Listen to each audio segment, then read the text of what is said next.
Hey everyone, I'm Trevor and today we are at Disneyland because we are going to be eating at Blue Bayou. I have not eaten here in probably like 8 years. It is right behind me there at the exit of Pirates of the Caribbean and it sits right next to the ride. I'm so excited, so let's get going. Thank you.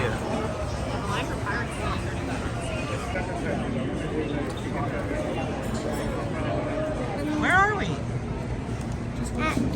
Pirates of the Caribbean. Yeah! Pirates of the Caribbean is going by right there. How awesome.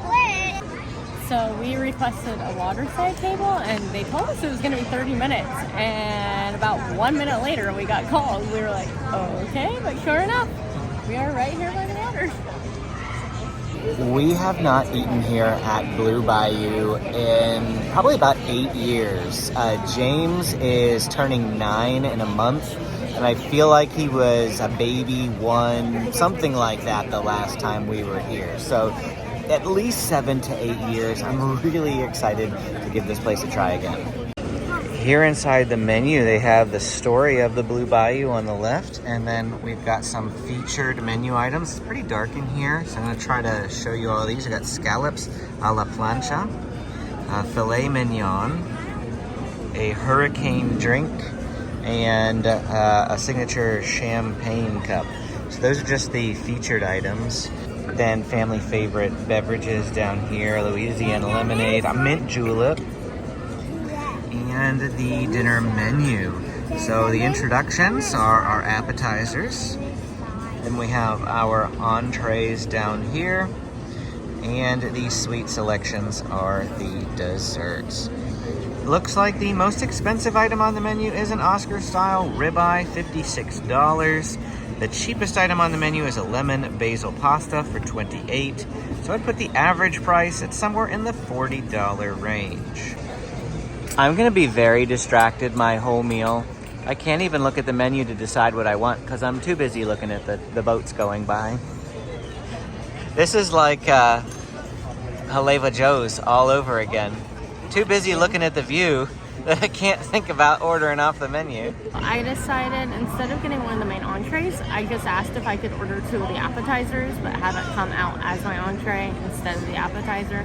So I ordered a gumbo and scallops, so we'll see what it's like.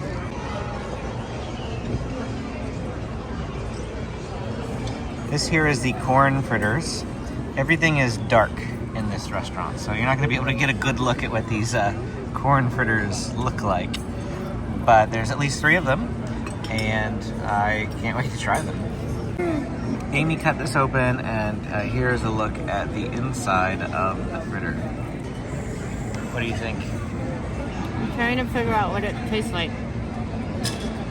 It's almost like, I don't know, a biscuit, like a hush puppy with corn? I don't know. It's very different texture inside. Like, it's not what I was expecting. It does not taste anything like the corn fritters over at the Cozy Cone. Let's just put it that way, so. It's light and fluffy. When you said it was kind of like a hush puppy, I thought it would be a little thicker, more dense, I guess, but it's kind of like almost like a bread of some sort, like a little airy, puffy bread with a bit of a hint of the like corn fritter type flavor. But yeah, like Amy said, I can't even taste any corn. Wouldn't even know this was a corn fritter if you just brought it out and set it in front of me. This is James's kids meal: steak, rice, and fruit. Comes with 3 strawberries. And this is Benjamin's kids meal: pasta, carrots, and strawberries. These are the scalloped appetizers. Amy is getting this as her meal item, one of them. And this is the gumbo, also an appetizer item that Amy is eating as her meal. And I got the Creole roasted chicken, which comes with a big slab of chicken there, as well as it looks like 4 shrimp. I was not expecting the shrimp. Maybe if I read the, what it came with a little bit harder, I would have noticed that, but I was mostly just expecting the chicken here. All right, well, the kids are just diving straight in there. James has steak, Benjamin has pasta. And Amy over here, she got a gumbo and scallop appetizer.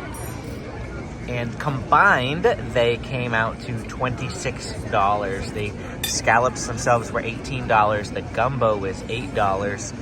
We might get her another gumbo if it's not quite filling enough, being that these are appetizers. I don't know if they're supposed to be warm or not, because they're not, but they taste fine. I don't know if they were supposed to be hot temperature-wise or not. First bite of the chicken. It has a little Cajun Creole type rub on it, which has a nice little zing. In terms of the actual quality of the chicken itself, I feel like it's a little on the chewy side. Like, you know, a step up of Walmart chicken, that sort of a thing. I've definitely had way better chicken before. The flavor, the nice like Creole flavor helps, but I feel like the chicken quality itself could be a little bit better. I'll let you know how the rice and the shrimp is. We'll check in with you again once we know we've had more time to enjoy the meal. I did also discover that there's some rice in here too, so I can't wait to try the rice. You're just discovering what food you had on your plate? Well, it's dark in here. It's hard to see. You should have read what the description was. It said what was in it. One problem of a fancier restaurant like Blue Bayou here is that the portion sizes are pretty small comparatively to a lot of places for the price that you pay. Let's hear straight from James's mouth. What did you think, bud? It didn't fill me up, but it was great. So you really enjoyed the steak? I really enjoyed the steak so much. But his steak was kind of on the smaller side, wasn't it, buddy? Yes. Hey, Benjamin, what did you think about your pasta? Good. It filled me up. It filled you up? How was your gumbo? The gumbo is really good, actually. Do you want another bowl? No, but it was good. Like, I wish that it used to be like it used to be a long time ago, where the meals came with a bowl of gumbo. Because I remember our first time coming here, we split something, but then they let us pay extra to get like 2 sides and 2 gumbos, and that's why I knew I wanted the gumbo, because their gumbo is really good. When I finished up the rest of the chicken, my opinion on the chicken is pretty much the same. Honestly, it's really hard to do a good roasted chicken, because once you get past the seasoning on the outside layer, a chicken is chicken. The inside really never gets flavored any differently. And so, yeah, it was just a chicken. But the rest of the meal, the shrimp were fantastic. But that rice, oh man, was that really good. It had andouille sausage in it, and I felt like the rice might have been like spicier and had more of a kick to it than the chicken did. Really nice aftertaste even now, so definitely has a nice seasoned flavor to the food here in general. If you don't like spicy foods, this probably isn't going to be the place to come to, especially if you don't like Cajun spice in particular. The scallops were okay, but honestly, I don't think they're worth the price, because it was, I think, like $18 for 2 scallops. Like, I was expecting at least a few scallops on there, but no, it was 2.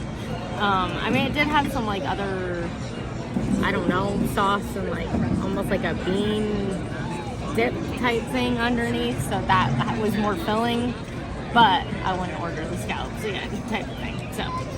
The gumbo, A+. The gumbo, A+. Scallops, A. I'm the only one who ordered a full-size entree here today, and I felt like mine was sized decently well. I wouldn't have wanted to experiment with the filet mignon, $52 for the steak, and it probably wouldn't have been much larger than James's, because I would have just gotten a better cut of a steak. And so, yeah, definitely smaller portion size as a whole all the way around here at Blue Bayou. I forgot to mention that while we were at Blue Bayou, we asked, because it was our anniversary yesterday, 12 years, and we asked if, they had any special treats for those celebrating birthdays and anniversaries. They used to. And here's a picture of a previous birthday treat that we got there. But they said, nope, they're not doing it. And I had heard that some restaurants still around the Disneyland Resort were doing it. Blue Bayou is not one of them. Well, that's it for our time here today at the Blue Bayou. I hope you enjoyed the video. If you did, hit the like and subscribe button. Then let me know down in the comments if you plan to visit Blue Bayou on a future trip to Disneyland, or if Blue Bayou is one of your favorite places to go to while you're visiting Disneyland. Thanks for watching, and we'll see you again next time.